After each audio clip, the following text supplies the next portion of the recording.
Got the new pressure pump on there. It's got the solenoid and the high pressure shutoff valve. Filling up. I've been filling this up. It was taking a while, but I got my filter. My pump in here, all submerged in water, and I'm about to plug this boy in real quick. See it flowing now? Once I get some more water in there, it'll flow like to that bucket right there where it's not coming out of.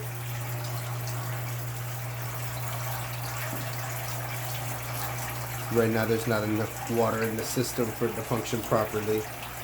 We get another 15-20 gallons in here, it's gonna work perfectly.